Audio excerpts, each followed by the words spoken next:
At my own wedding, I watched my wife's family tear my mother apart with a single sentence right there in front of 204 people. That's not a mother. That's a mistaken address. They laughed. My fiancé laughed. And for the first time in my life, I didn't. I stood up, pushed my chair back, and ended the wedding before the cake was even cut. People gasped, cameras froze, someone dropped a glass. But that wasn't the shocking part. What came the next morning, the part no one saw coming, is what made their entire world collapse. And all because they thought they could humiliate the one person I'd die protecting.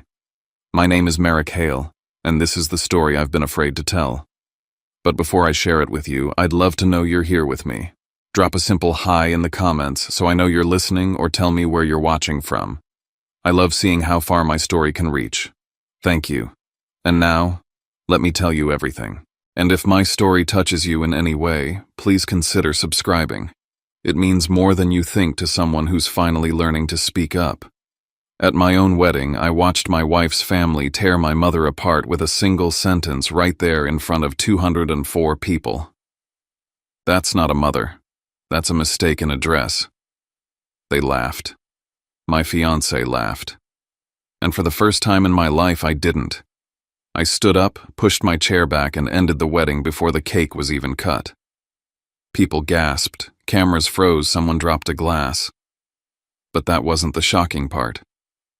What came the next morning, the part no one saw coming, is what made their entire world collapse. And all because they thought they could humiliate the one person I'd die protecting. North Crest Estate looked like money had tried to build a fairy tale and overshot. High ceilings, white columns, double staircase curling up either side of the foyer like something out of an old movie. The chandeliers poured out warm gold light that somehow made the room feel colder, not cozier. Out back, the garden was staged for photographs more than people, white gazebo roses that matched the napkins, a string quartet tucked under a tent playing songs no one was really listening to. A documentary crew floated through all of it, cameras on gimbals catching every toast, every fake laugh, every air kiss. The Aldridges didn't just want a wedding. They wanted an artifact, something future grandkids could watch and say, look how perfect we were. I sat at the head table in a tux that fit like armor and drank water from a crystal glass like it might be the only thing keeping me from drowning. I don't drink at events like that. I need my head clear. It already felt less like my wedding and more like I'd been cast to play the role of groom in their family documentary. I kept glancing at my mom, Linda, sitting on my right. She'd altered her dress herself the night before, taking in the waist, shortening the hem, smoothing every line until it looked like it had always been meant for her. The color was soft and neutral, the kind of shade that doesn't demand attention and still somehow glows. Her hair, of course, was perfect. Low bun, soft curls framing her face. Nothing flashy, just skill. That's the cruel part. The one thing this room full of people actually respected, technical beauty, was the one thing they'd never give her full credit for. Her hands rested on the tablecloth, fingers laced. I could see the small calluses along her knuckles, the fine white line on her thumb from where she'd once sliced herself on a pair of cheap shears. Scars nobody in this room would ever notice, let alone understand. I picked up the thick wedding booklet and started flipping. The Aldridge section came first, obviously. Gregory Aldridge, chair of Aldridge Development Group, member of this and that city board, patron of half the arts organizations in Charlotte. Victoria Aldridge, philanthropist, keynote speaker, founder of some initiative with a polished acronym. There were black and white portraits of long-dead men in suits on the walls around us, labeled founders of the Aldridge legacy, like they were gods carved into marble. Then came my page. Merrick Hale, self-made founder of City Pulse Labs, born in a working-class zip code, proof that talent can come from anywhere. It read like a pitch deck. Not wrong, but not right either. Then at the bottom, the part that mattered most to me and least to them, Linda, local hairstylist, community spirit. No last name.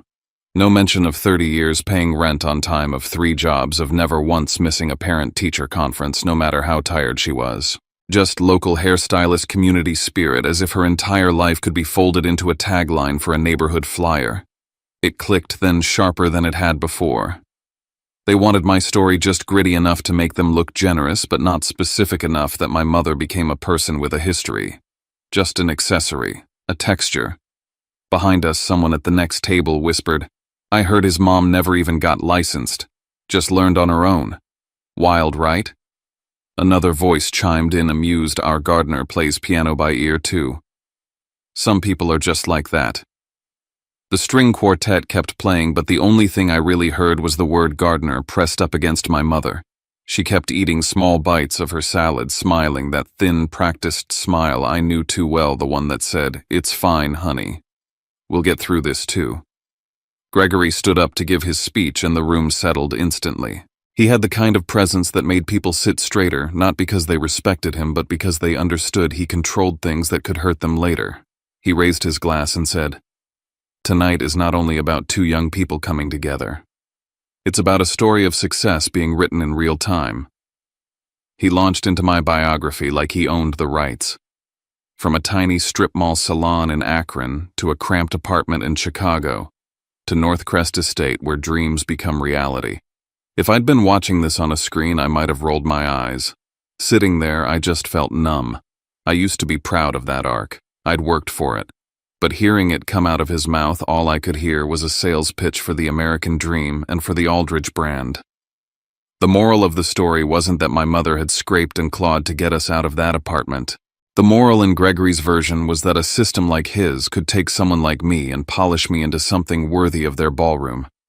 I watched my mom's jaw tighten one fraction of an inch, watched her swallow hard, and I knew she heard it too.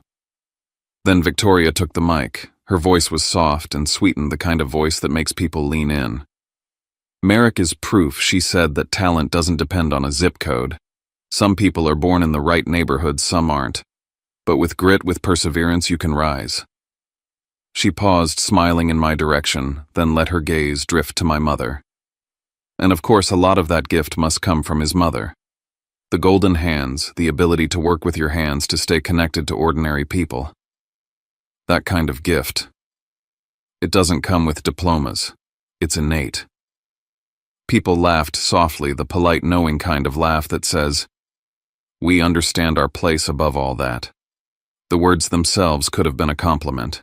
In her mouth, they were a velvet-lined cage, golden hands, ordinary people. Every label pressed my mom further down in the invisible pyramid this room ran on.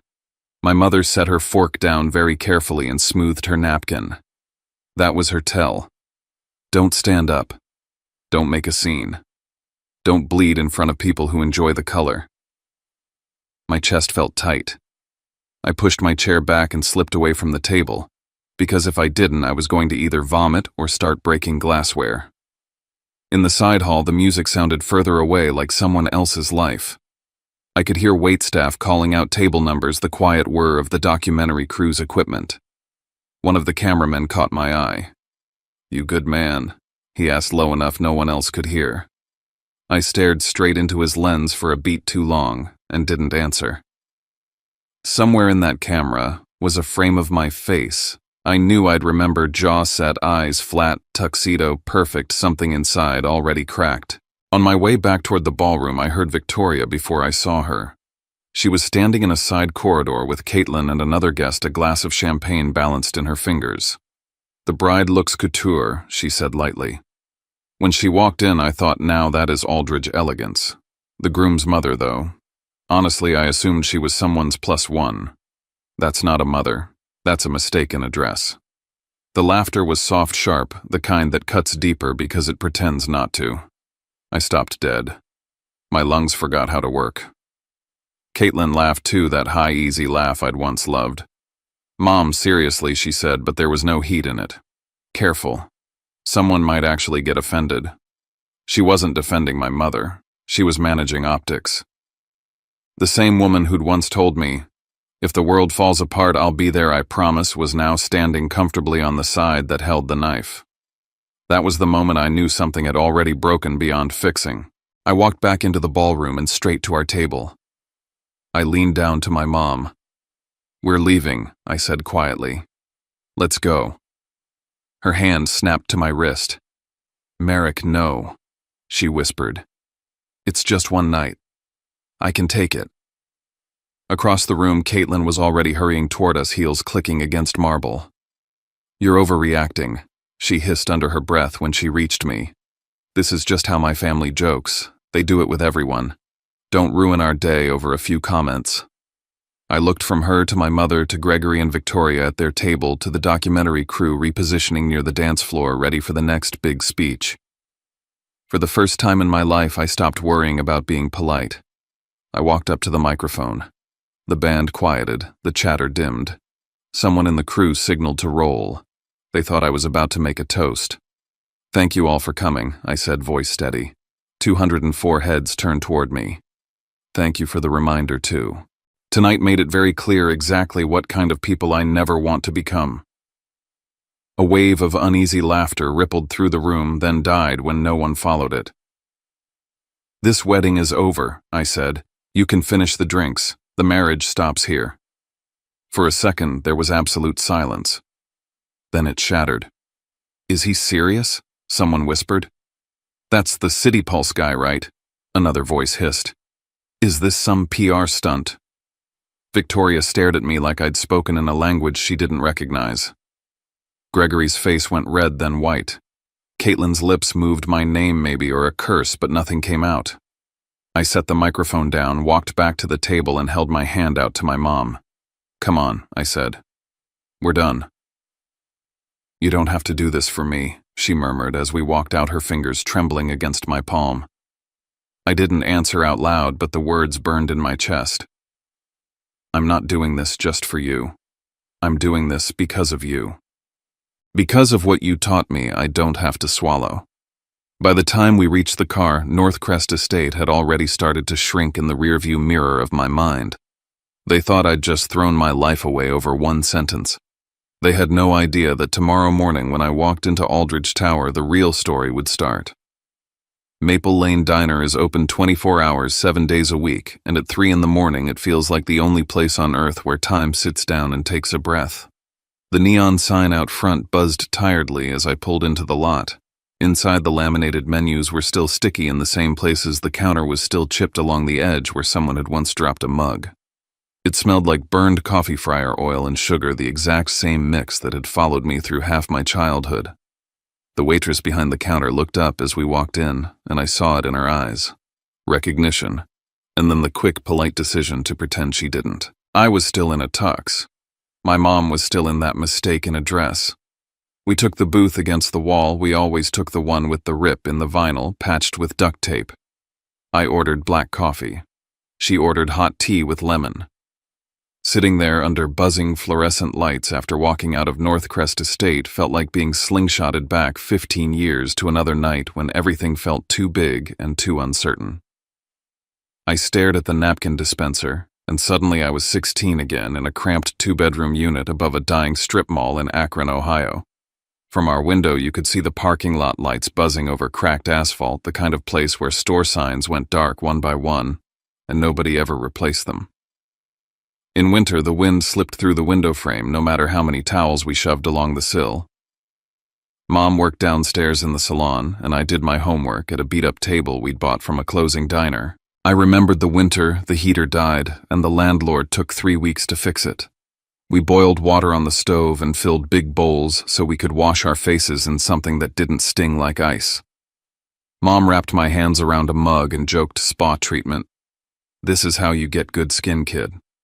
She always framed survival as some kind of bargain we were winning, even when we both knew we weren't.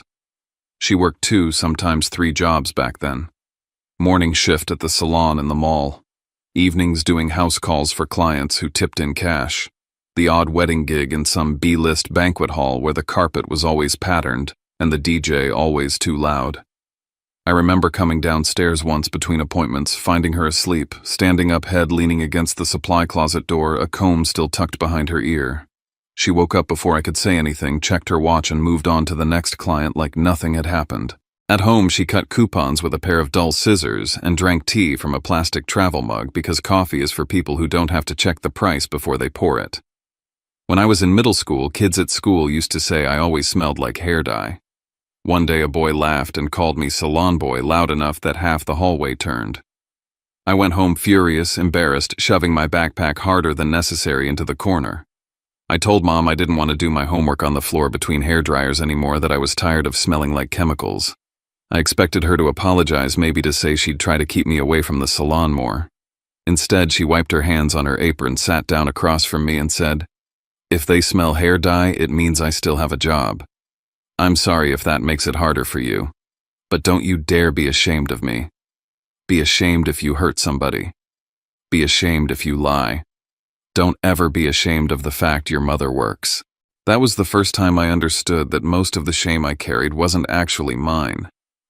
It was what other people projected onto us and what I'd been quietly agreeing to.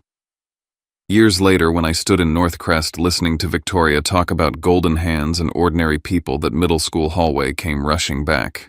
In high school, there was this field trip. Our class walked through a redeveloped part of town that used to be vacant lots. There were benches placed at strange angles, too far from any tree, too close to the street. One girl raised her hand and asked the city guide, "Why are the benches crooked?" "There's no shade." The guide shrugged. "That's just the design." I couldn't help it. I blurted out, "Because whoever drew this cared more about checking a box than whether anyone would ever sit here." The teacher looked at me longer than usual and asked, "You ever thought about architecture, Merrick?" That was the line right there between just getting by and imagining I could change something. Later, when City Pulse Labs was just sketches and late-night code, I kept thinking about those crooked benches and sun-bleached lots and wondering how many decisions like that got made by people who never walked the streets they redesigned. And before any of that, there was this diner.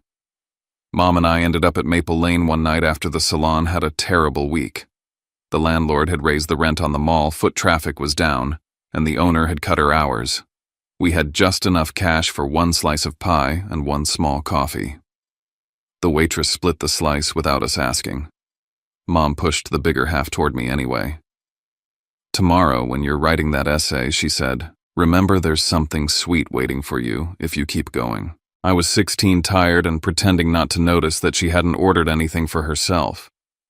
Sitting in that same booth now, tux tie loose in my mother's makeup, slightly smudged at the corners of her eyes, I realized this diner wasn't just a place we ate when we were broke.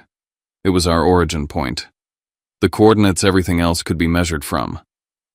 I wrapped my hands around the coffee mug, and another memory slid in on top of the rest one I'd filed away for years. I was about 16 when the strip mall changed hands. New ownership, new signs. The old faded logo on the pylon came down and a sleek new one went up, stylized A in deep navy, a name I didn't pay attention to at the time. Lease renewals came with higher rent. The salon owner cut Mom's hours.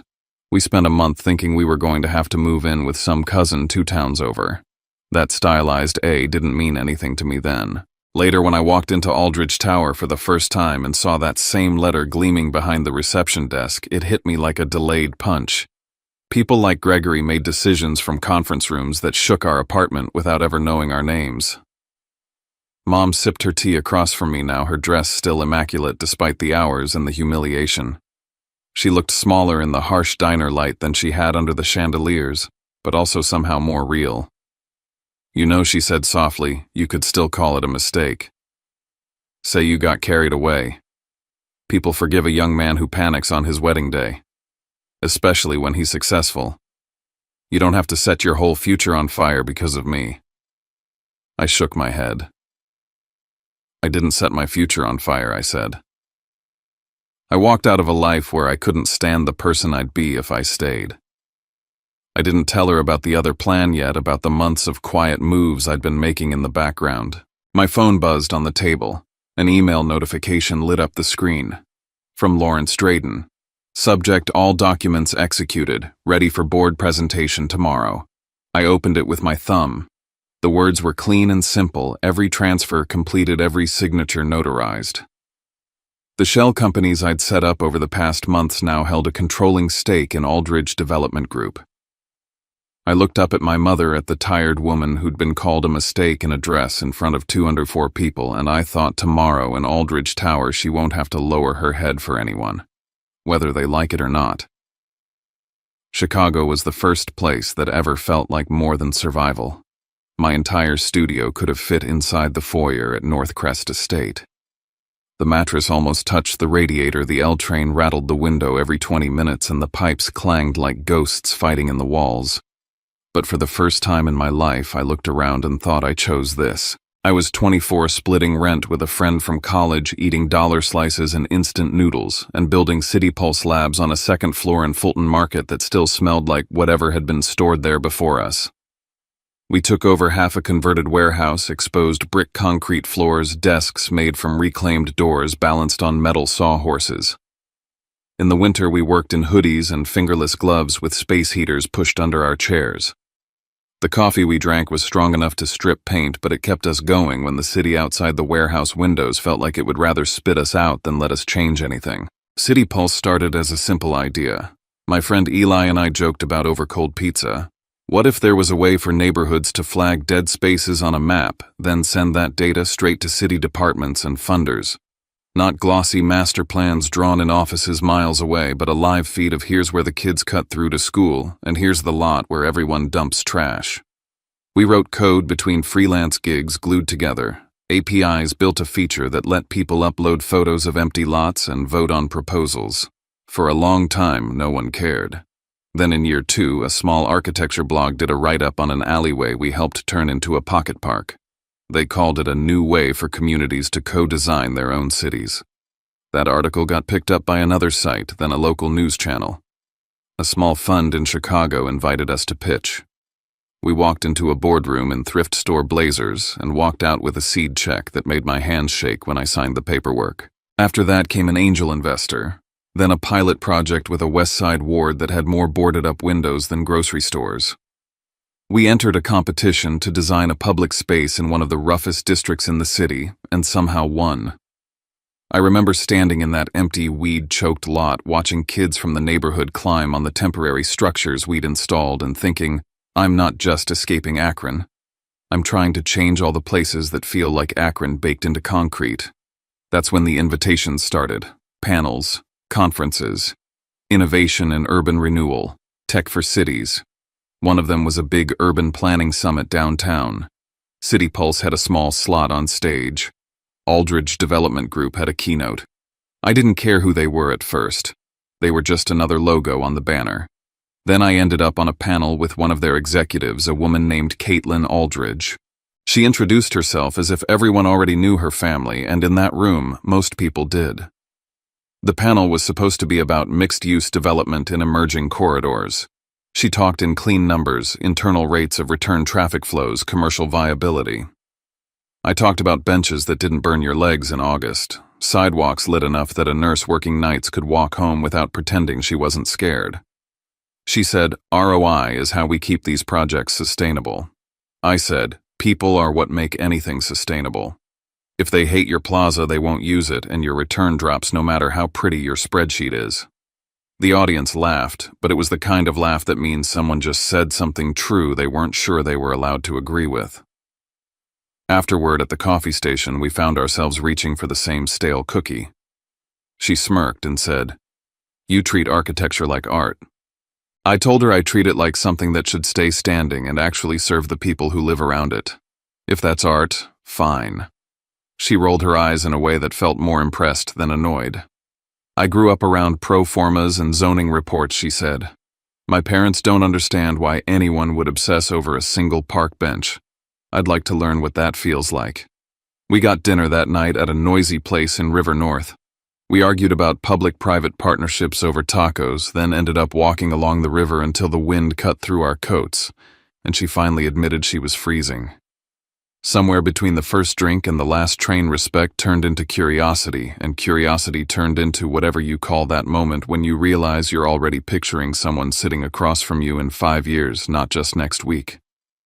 For a while, it was just that. Long-distance calls between Charlotte and Chicago weekend flights, text messages with photos of half-built plazas and skylines. When she invited me to come down and spend a weekend at her parents' place, it felt huge, but in a good way. Like being invited backstage after playing a small stage and having the headliner say, "Come meet the band." The Aldridge house in Charlotte looked like someone had tried to build a museum and then decided to live in it. Glass walls, steel beams, water features so carefully choreographed they felt fake. There were paintings in the hallways I'd only ever seen in magazines. Mom was terrified. She wouldn't admit it, but I could see it in the way she kept smoothing her dress in the plane seat. She'd taken an extra shift at the small salon in Raleigh where she'd picked up weekend work just to afford the ingredients for the box of pastries she baked for them. She polished her outlet store shoes until they shone and practiced saying Mr. and Mrs. Aldridge instead of Sir and Ma'am. When we arrived, Victoria took the pastry box between two fingers like it might still be hot. "Oh, homemade," she said, drawing out the word. "Charming." Gregory shook my mother's hand and gave her a politician's smile. "Thank you for raising such a remarkable son," he said, "especially with your workload." It sounded like a compliment until you heard the implication that it was surprising someone like her had produced someone like me. Mom smiled the same thin line she'd worn under the chandeliers at North Crest, and her fingers tightened around the handle of her purse. Like if she let go, she'd float right off the marble floor.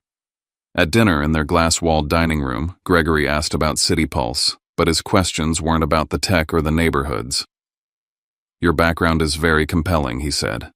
"People connect with that. A kid from a strip mall salon, now a tech founder building parks. There's real narrative value there.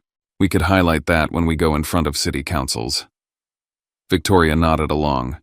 "So maybe we frame you as the kid from the strip mall salon in our materials," she said. "It shows how far the right ecosystem can help someone rise." Caitlin tried to steer it back toward design, asked me about a plaza concept we'd built on the south side, but every time I answered, Gregory dragged it back to my origin story.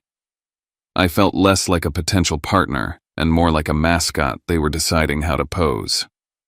After dessert, Caitlin pulled me into her father's study to show me a slide deck on his computer. "This is the Lincoln District proposal," she said. "We're pitching it to the city next quarter. I think you'll like some of it." I scrolled through and my stomach dropped. Half the concepts looked almost identical to a speculative study City Pulse had done for a different city, one I'd shared with her months earlier over a bottle of wine and a laptop just to show her what I was dreaming about. Street trees in the same staggered pattern. Seating nooks carved into existing building setbacks. I flipped to a later slide and froze. There it was, my circulation diagram, the one I'd sketched in a notebook on a train one night. Same colors, same arrows. Only the City Pulse logo in the corner had been replaced with a bland line community design partner. "Where's our name?" I asked, my voice flatter than I meant it to be. Caitlin shifted her weight. "My dad thinks your app isn't mature enough to put front and center yet," she said. "He doesn't want to confuse the narrative, but you're the inspiration." I've told him that. "Really?" I heard what she said. Inspiration, not collaborator, not owner. I told myself to let it go, that this was a foot in the door, that things would catch up later. That night back in Chicago, long before the wedding, I woke up to the sound of Caitlin's voice in the kitchen of my tiny apartment. I was half asleep on the pull-out couch, just out of sight. She was on the phone with someone, laughing softly to keep from waking me up. "My dad loves his story," she was saying. "The kid from the strip mall, the mom in the salon, the app for empty lots. It makes every pitch feel real." A pause, then a lower tone.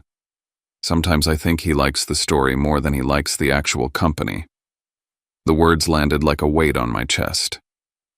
I lay there with my eyes closed, breathing as quietly as I could while she finished the call and came back to bed. I didn't say anything. But something had shifted. From that point on, every time Gregory called me our self-made founder, I heard subtext our. Ours to use, ours to showcase when convenient. Mine apparently only as long as I didn't make trouble. I started asking questions after that. Not loud ones, not yet. I met up with an old classmate who worked in private equity, bought him coffee, and asked how a family company like Aldridge was structured. He drew boxes and arrows on a napkin, explained voting shares and minority stakes, and how sometimes the people in the brochures weren't the ones actually holding the reins. "If you're going to let them use your name," he said, "you might want to make sure you have some say.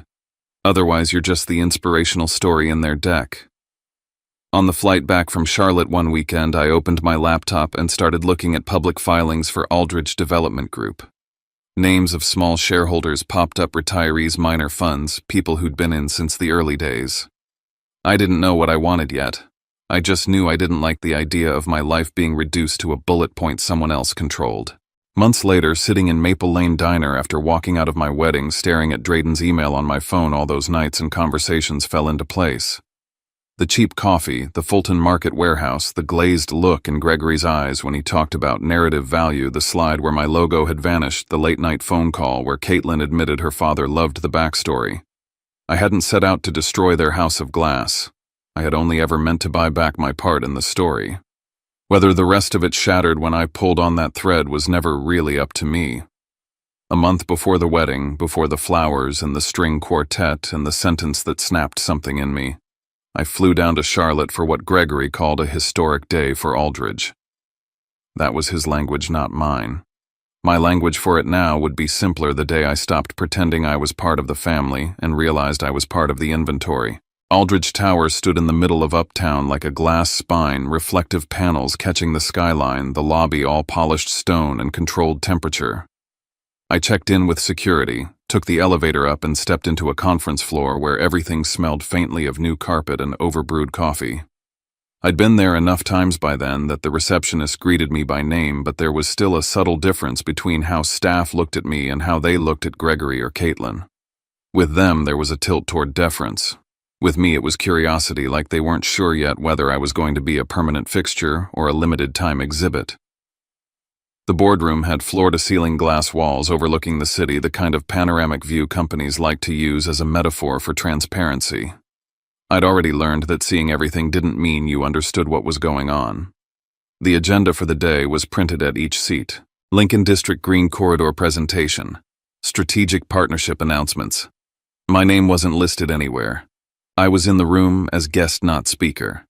Still, when the meeting kicked off, Gregory made a point to gesture toward me. "We've been exploring ideas with some fresh players in the civic tech space," he said.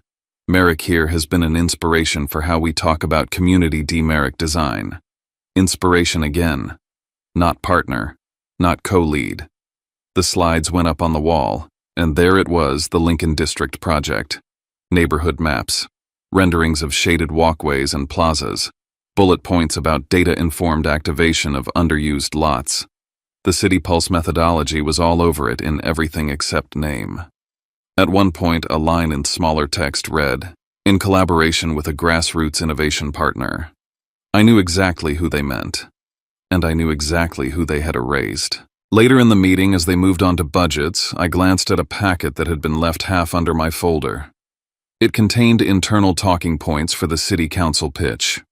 One phrase jumped out at me. "We have worked closely with emerging platforms like City Pulse Labs, whose founder's journey from a strip mall salon upbringing to tech leader illustrates the potential impact of Aldridge-supported ecosystems." That was how they saw me, as proof their ecosystem worked, even though they'd never built anything that had actually changed the block where I grew up. When the formal presentation ended, staff shuffled papers, and I used the lull to flip through the Lincoln District contracts. 3 subcontractors were listed for implementation. I had never heard of any of them. No websites in the footer, no portfolio images in the appendix. When I asked Gregory casually about them, he said, "Longtime partners. They understand how we move."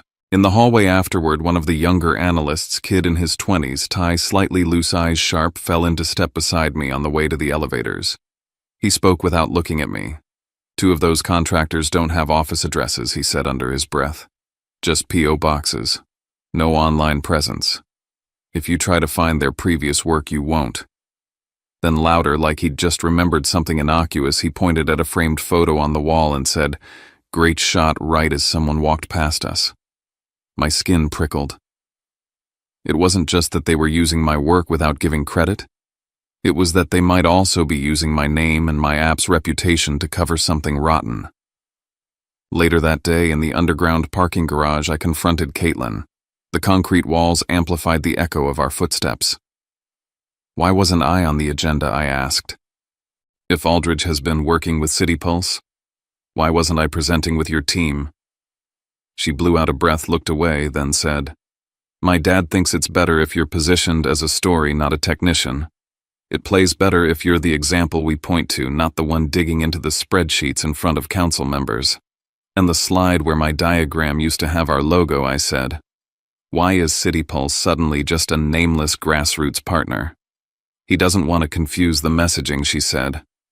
He thinks your platform isn't at scale enough to withstand scrutiny yet. Once things are more established, we can make the relationship more explicit. The words sounded rehearsed. They might as well have been printed on Aldridge letterhead. So right now I'm a prop, I said. A clean arc for your deck. The kid from the salon who proves your model works. She flinched. You know it's not just that, she said. You know I care about what you do. Maybe she did. But caring about what I did and protecting the way her family packaged me were clearly two different things. A few nights later, I was back in Aldridge Tower waiting for Caitlin to finish a late meeting so we could grab dinner. The floor had mostly cleared out. Lights dimmed the city spread out below us in cold glitter. I was scrolling through emails on my laptop when the printer across the hall whirred to life, spitting out a handful of pages. 10 minutes passed and no one came to claim them. On any other day, I might have ignored it. That night, something about the quiet hum of the machine and the way the pages lay there face up pulled me in. The top sheet read, Strategic Narrative Optimization, Internal Use Only. I know I shouldn't have read it. I did anyway. The document broke down different assets in the Aldridge story, multi-generational leadership, philanthropic footprint, ties to local institutions. One bullet point lower on the page made my fingers go cold. Emerging figure Merrick Hale. Profile founder of City Pulse Labs, working class background, single mother household, ties to legacy challenged neighborhoods. Recommended usage case study in upward mobility. Ideal for humanizing large-scale proposals. Risk unpredictable in unscripted policy discussions. Strong personal convictions. Recommendation: do not place in roles requiring message discipline during regulatory negotiations. I stared at the line, ideal for humanizing large-scale proposals, until the words blurred. I had known on some level that I was a narrative piece for them. Seeing it laid out in bullet points right under the same font they used for cost projections and zoning variances was different. I set the pages back on the printer tray exactly the way I'd found them and walked out. The glass walls reflected my face back at me in the dark, a man wearing a suit that fit, carrying a laptop worth more than the car my mom drove when I was a kid. Eyes that looked exactly like the boy who did homework on a salon floor. If I didn't draw a line somewhere, these people were going to turn my entire existence into a fable they could sell to city councils, while they funneled money through companies that didn't even bother to make websites. That night in my hotel room, I lay on the bed staring at the ceiling fan spinning slow circles. My phone lit up on the nightstand. I picked it up and scrolled to Drayden's number. It was almost 11 when he answered, his voice rough with sleep. Merrick. We're done talking about this like a hypothetical, I said. You still think it's possible for someone like me to quietly build a position in a company like Aldridge? If we're careful, he said. If we do it through the right vehicles at the right pace. Why? I looked out the window at Aldridge Tower glowing against the skyline. Because if I don't protect my own name and work, they're going to rewrite my whole life into a story that serves them, I said. And I'm not going to let that happen. He paused, then said, Then we start this week. When I hung up, the room felt very still. The fan kept turning. Somewhere down below, cars moved along streets designed by people who would never walk them at midnight. I thought about my mother boiling water on a broken stove in Akron, about the benches in that half-finished park in Chicago, about the slide where my logo had disappeared, about the memo that labeled me as an asset with a risk factor. If I stayed quiet, they would own every version of me that counted in the world they moved in. If I spoke up, I might burn every bridge I'd just spent years building. I chose anyway. Drayden's office in Chicago was the opposite of Aldridge Tower. No glass walls, no city view, just shelves of binders, a dying ficus, and a conference table scarred with ring marks from too many cheap coffees. He listened without interrupting while I laid it all out. North Crest, the memo on the printer. Lincoln District being turned into a case study with a pulse. When I finished, he leaned back and steepled his fingers. Aldridge Group has a lot of small shareholders, he said. Old guard investors, minor funds, people who got in early and have been ignored for years. Performance has been flat. Payouts look good on paper, but once you dig into the projects..." He shrugged. Disappointment ages people fast. "So what are you saying?" I asked that I start buying a few shares and send a strongly worded letter. He shook his head. "I'm saying if you buy in the right places at the right time through the right vehicles, you could quietly accumulate 40, maybe 50% of the voting shares before anyone in that tower realizes you're more than a decorative success story." I stared at the grain of the table. I was a kid who grew up doing homework between hair dryers, not some corporate raider. The idea of controlling interest felt abstract and ugly. But the image of that memo wouldn't leave me alone. Ideal for humanizing large-scale proposals. Too risky in unscripted settings. "I'm not trying to stage a coup," I said. "I just want to make sure my mother doesn't become a prop in a story they own forever." "Then buy yourself a voice," he said. "They already bought your image for free. We set up 3 shell companies in Delaware the way everyone did when they wanted to be everywhere and nowhere at once. On paper, they were boring investment vehicles with forgettable names. In reality, they were basements where I stacked bricks of influence one by one. I poured in everything I could, personal savings, the profits. City Pulse had finally started to turn the kind of money Akron Merrick would have thought belonged in mythology. We went after the small holdings first. Retired engineers in Charlotte. A teacher in Raleigh who'd inherited a block of Aldridge stock from an uncle. A mid-sized fund in Ohio that had grown tired of glossy annual reports that never matched their gut.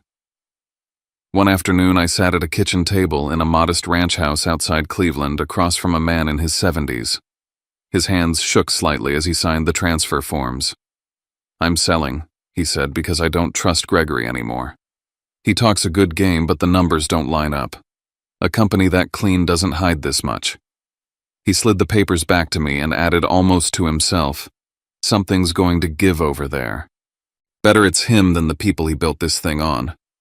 Walking back to my rental car, I realized Aldridge had been rotting from the inside long before I showed up with my backstory and my app.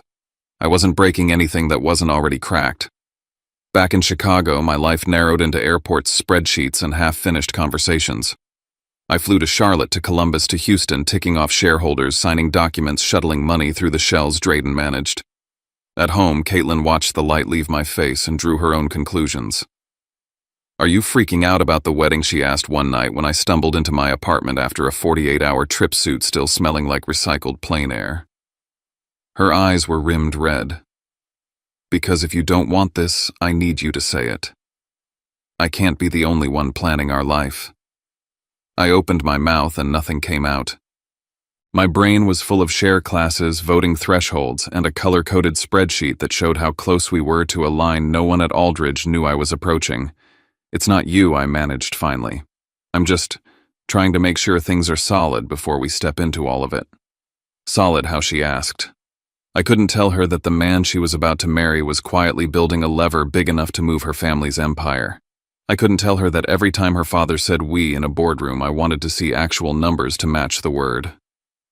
So I kissed her forehead, told her I was tired, and watched a little more distance settle between us. Weeks later, Drayden called me into his office again, a stack of printouts already waiting. "Your friends were right," he said, tapping a page. "The financials are off. Cash flow on Lincoln District is negative in a way that doesn't match the official narrative. Funds going out to entities with no track record, no infrastructure. If there's real work being done, it's invisible."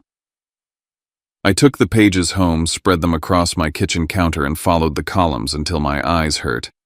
It was like watching a map of clean streets laid over the memory of a neighborhood filled with potholes. The gaps were obvious once you stopped believing the legend. That night, an email hit the general City Pulse inbox. No sender name, just a scrambled address I couldn't trace. "If you want proof," it read, "check this folder. The empire is standing on plaster and paper." There was a link to a shared drive. I clicked it, and a new set of documents opened: internal cost breakdowns, invoices from the same nameless subcontractors, payments routed through layers of shell entities whose only purpose seemed to be confusion. The total on one project came in millions higher than what was visible in any public filing. Work logs were missing. Site photos stopped halfway through. Whoever had sent it knew exactly where to look, and exactly how Aldridge hid their excess. Someone inside the glass tower had finally decided to point a flashlight inward. By the time the wedding week rolled around, the numbers in my own spreadsheet lined up in a different direction. Through the 3 shell companies, I held just under 48% of Aldridge Group's voting shares. One more decent block, and I'd cross a threshold that would change everything. 5 days before the ceremony, as florists and planners spammed my phone with confirmations, Drayden sent a short message. A mid-sized fund in Atlanta wants out. Their stake puts you over 51 if you take all of it. They're tired of Gregory. Decision needed today. I sat alone in my Chicago office looking at the city lights through dirty windows, phone in my hand, heart pounding. I thought about Caitlin and Charlotte picking linens and playlists. I thought about my mother hemming her dress and telling herself she could endure one fancy night for my sake. I thought about Gregory calling me an inspiration while he scrubbed my name from his slides. I wired the money, signed the forms, watched the confirmation screen stack up. I didn't tell Caitlin. As I shut down my laptop, one more thought slid in, quiet and hard. If the people in that tower ever decided my mother was just set dressing for their story, I wanted something in my hands that they actually cared about. They had built their lives around control. Fine. Then control was the one thing I would be ready to touch. The morning after the wedding that never happened, I put on the same suit I'd worn to Northcrest, tied the same tie, and drove to Aldridge Tower. The sky over Charlotte was gray and low, the kind of light that makes glass look like water about to break. Walking through the lobby, I could feel eyes on me. Overnight, the documentary crew's footage had taken on a life of its own. A shaky clip of me at the microphone, the line about what kind of people I never want to become, the sight of me leading my mother out of the ballroom, it had all leaked. People had watched it on their phones in bed. Now they watched me in person, waiting to see if I'd flinch. I didn't. Security cleared me with the same badge I'd always used. The elevator ride to the executive floor felt shorter than usual. When the doors slid open, Gregory's assistant was already standing there, pale and rigid. "They're in the main conference room," she said. "They asked for you as soon as you arrived." Inside the room was full. Gregory and Victoria at one end of the table, Caitlin beside her mother, board members arranged in an uneasy semicircle. A few unfamiliar men in sharp suits sat near the far wall, lawyers from the look of them. The city glittered behind the glass, oblivious. For a moment, no one spoke. They were all waiting for the same thing, the apology, the explanation, the backpedal. The prodigal almost son pleading for a way back in. I set the leather folder I was carrying down on the glossy table and pulled out a chair halfway down the side, not at the head, not at the foot.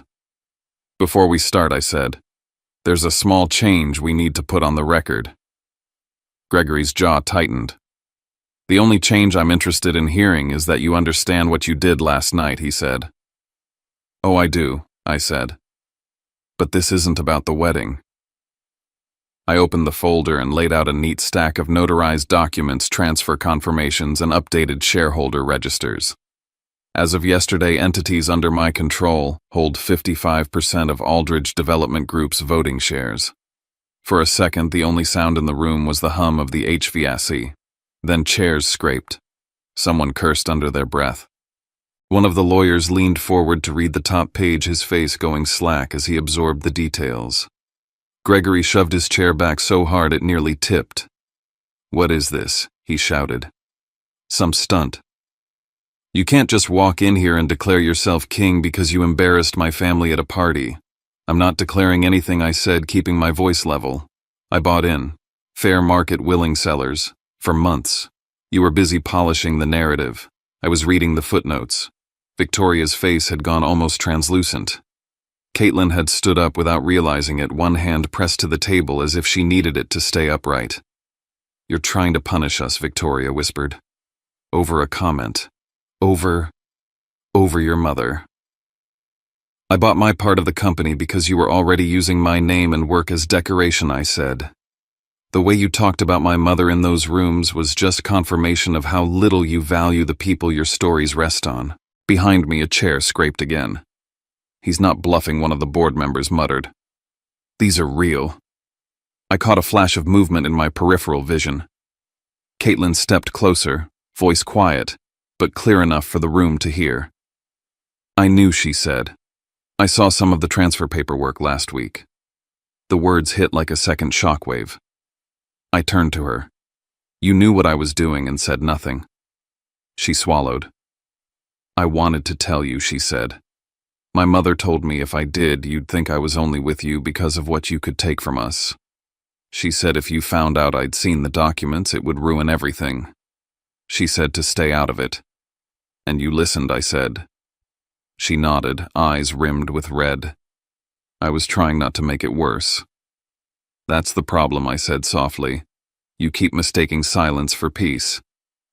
At the far end of the table, one of the younger board members stood up. He was maybe a few years younger than me, with Gregory's jawline and none of his polish. I'd seen him at functions but never paid much attention, always half in his father's shadow. I'm the one who sent the documents, he said, looking straight at me. The internal budgets. The contractor lists. The invoices that don't match anything on the ground. Gregory spun on him. You did what I have watched you sign, deals that made no sense for years, the younger man said, voice shaking, but steady. You taught me to read the numbers, remember I did. And they stank. You used our name to launder garbage. I'm done pretending not to see it. The room fractured into overlapping voices, accusations, denials, a lawyer trying to restore order. Through it all, the fact remained: the stack of papers in front of me, the percentage on the page, the votes that now answered to my hand. Here's what's going to happen, I said, finally raising my voice just enough to cut through the noise. Effective immediately, Gregory, you are suspended from your role as CEO pending an independent review. Victoria, your authority to sign new contracts on behalf of the company is revoked until further notice. An external audit of every major project for the past 3 years starts this week. All relationships with the Lincoln District contractors flagged in these documents are frozen until they can be verified. You don't have the right, Gregory snarled. I have the votes, I said. You taught me that's what matters in this room. I turned to Caitlin. You will step away from all public-facing roles, no more speeches, no more being the face of Lincoln or any other project until we know exactly what's been promised in your name. If you want to stay, it'll be on terms that don't involve selling anyone's backstory, including mine. She blinked hard, jaw trembling, then sat down slowly. I gathered the remaining documents from the folder and pulled out one last file. There's one more thing, I said. Something that isn't about cash flow or contracts. I spread a series of photos across the table. Grainy telephoto shots of my mother leaving the salon in Raleigh. My mother at the grocery store reading labels. My mother sitting alone in our booth at Maple Lane Diner, hands wrapped around a mug. Attached was an invoice from a private investigations firm addressed to a holding company tied back to Victoria. When did following my mother around with a camera become part of your event planning, I asked. Victoria's composure cracked. We needed background, she said weakly. For the documentary, for the charity angle. People respond to human details. She's not a detail, I said, each word harder than the one before it. She's a person. You turned her into a character in a script designed to make you look generous. You trailed her through her life like she was a specimen, and then you stood in a ballroom and called her a mistake in a dress. For the first time that morning, my voice shook. I let it. That ends now, I said. From this point forward, this company does not use anyone's life as a prop. Not mine, not hers, not any neighborhood you build in. Every contract, every project, every so-called community partnership will be documented, audited, and open to scrutiny.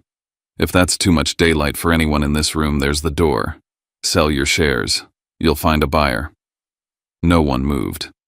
Outside the glass, the city kept on breathing, cars crawling along streets, people crossing intersections, kids sitting in classrooms that didn't know or care who ran Aldridge Development. Inside, the air felt thinner, the shine stripped away from the table, leaving only wood and fingerprints. I gathered the photos of my mother and slid them back into the folder, then closed it. When I walked out of the conference room, a wall of cameras was already forming near the elevators. Reporters shouted my name, flinging questions about corporate upheaval and family drama. I didn't stop. Security cleared a path, and as the elevator doors slid shut, I caught one last glimpse of the tower lobby, all marble and reflection. They had dragged my mother's life into their story without her consent, confident no one would ever hold them accountable. Now they were going to learn what it felt like to have every corner of their empire lit up, whether they were ready or not. The audit report landed on my desk in a room that used to belong to Gregory. His name was still faintly visible where they'd taken the plaque off the door. Outside the window, Charlotte looked calm, cars sliding along streets, cranes frozen over future towers. Inside, my hands smelled like printer ink and coffee, and every page I turned felt heavier than paper. The independent firm had moved fast. 1 week after the boardroom showdown, they handed me a preliminary report thick enough to crack a table. Lincoln District was on the first tab, highlighted in yellow. Millions had gone out to contractors who existed only as mailboxes and bank accounts. No crews, no equipment, no sign of work beyond the staged photos Aldridge had used in their brochures. 2 other major projects showed the same pattern: exceptions to public bidding rules, signatures pushed through under urgent circumstances, money vanishing into the fog. I sat in that borrowed office until my eyes burned, reading line after line of polite accounting language that translated to something simple. They'd been draining the city and covering it with landscaping and speeches. Every instinct in me wanted to slam the folder shut and walk into Gregory's house with the report in my hand. Instead, I did what the role required. I signed off on sending the findings to the City Council Oversight Committee. I authorized an internal notice freezing questionable contracts. I put my name under decisions I knew would put a target on my back. The leak came faster than I expected. A regional architecture blog somehow got a summary of the report and ran a story about irregularities in Aldridge's flagship projects. Local Charlotte papers picked it up, adding their own spice. They mentioned the canceled wedding at North Crest like it was a side plot in some prestige drama. By Monday, the national outlets arrived. CNBC ran a segment with a split-screen Aldridge Tower on one side, a still from the leaked wedding video on the other. Bloomberg pushed a headline about family real estate empire shaken by would-be son-in-law turned majority shareholder. People texted me links like they were sending congratulations. I didn't feel proud. I felt like I'd ripped off a bandage that had been covering the same wound for years and now had to look at what was underneath. Then the full wedding footage hit the internet. Someone from the documentary crew, maybe fed up, maybe just greedy, sold a cut of the night to a gossip site. There was Victoria in high-definition champagne glass lit just right saying, "That's not a mother. That's a mistake in a dress." There was Caitlin laughing, saying "careful" without ever actually stopping anything. There was me walking to the microphone, shoulders tight, tie straight, ending the wedding in 3 sentences. Comments exploded. Some people called me a traitor who had used intimate access to stage a takeover. Others said I did what any decent son should have done the second his mother was turned into a punchline. Think pieces sprouted overnight about class optics and what happens when the people under the spotlight decide to turn it around. I read enough of the comments to understand something simple. Once you drag truth out into the open, you don't get to manage how people arrange it in their heads. A week later, a fund that had once courted Aldridge asked to meet me in Chicago. We sat in a glass box overlooking the river, the kind of conference room I'd spent years being impressed by. The man across from me wore a watch that cost more than the first City Pulse pilot. He slid a neat folder across the table. "We think Aldridge is salvageable," he said. "With the right stewardship. With you." The folder outlined a rescue, fresh capital debt, restructured a new logo and slogan about renewal. Buried in the language was the real offer. The audit results could be contextualized. The worst of the findings could be handled internally. In exchange, we would keep the story tidy. No criminal referrals, no public hearings, no more messy headlines about mothers and mistakes in dresses. I'd sit at the top of a cleaned-up company and everyone else would go back to making money. For a minute I saw it. City Pulse plugged into a well-funded machine. Parks and plazas paid for with money that didn't have to come from scraping grants together. No more ramen, no more duct-taped space heaters. Then I saw my mother on that screen again, frozen mid-step in a borrowed dress, and the photos of her taken from across parking lots by people who thought they owned her narrative. I saw the memo that called me a storytelling asset, and the benches in Chicago that still had no shade. If I soften this, I said, closing the folder, all I've done is swap Gregory's name for mine on the door. The same people get ground up just under new branding. "You're being emotional," he said. I'm being clear, I replied. If they did the work, they can prove it.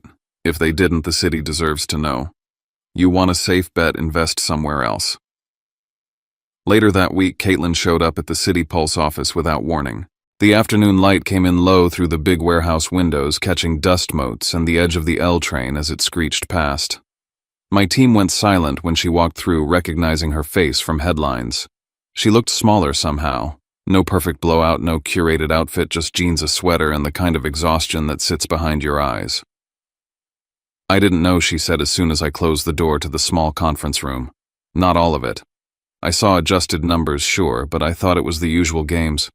I didn't know about ghost contractors or your mother being followed. You knew enough to know what was wrong, I said. You grew up in those rooms. You know what real costs look like. She flinched.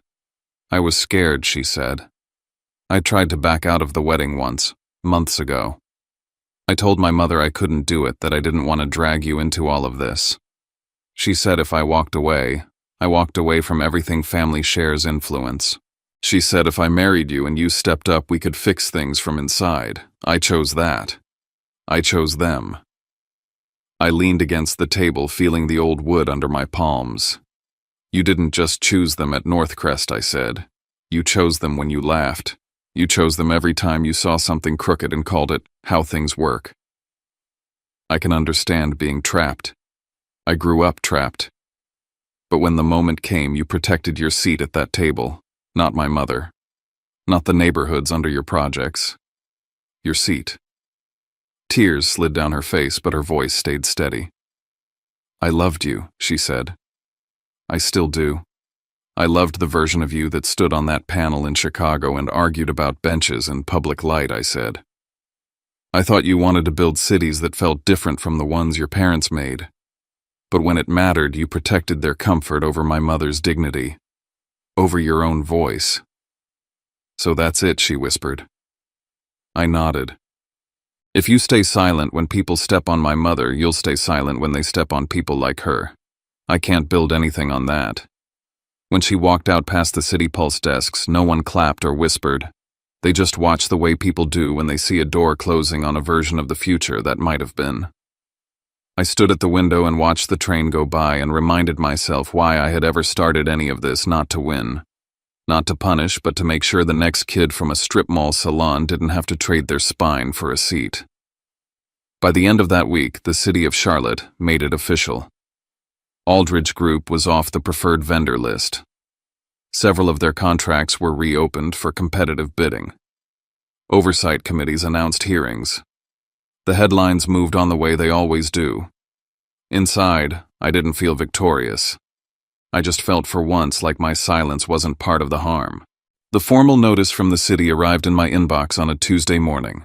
No dramatic language, no moral judgment, just bullet points and letterhead. Aldridge Group removed from pre-approved vendor roster. Certain contracts to be rebid under open procedures. Referral of audit findings to appropriate authorities. News outlets did their recaps. Gregory resigned for personal reasons. Victoria quietly stepped down from every board she sat on. A few senior executives took sudden sabbaticals in countries with no extradition treaties. Commentators called it a reckoning. To me, it felt more like a cold, necessary reset. The people I kept thinking about were the junior analysts, the site supervisors, the assistants at reception, people who had done nothing worse than stay employed in a system they didn't design. Once the emergency measures were in place, I did something a lot of people called stupid. I stepped back. We created an interim governance structure for Aldridge technocrats, community representatives, a liaison from the city. I kept majority control on paper to prevent another quiet hijacking, but I refused the CEO title. I didn't want to spend the rest of my life deciding which tower got clad in which imported stone. Instead, I went back to Chicago, to City Pulse, to the neighborhoods that had trusted us before anyone at Aldridge knew my name. And I started building something that felt like the opposite of what I'd just burned through. We called it the L Foundation. On the paperwork, it was just a letter. On the inside, everyone close to me knew it stood for Linda.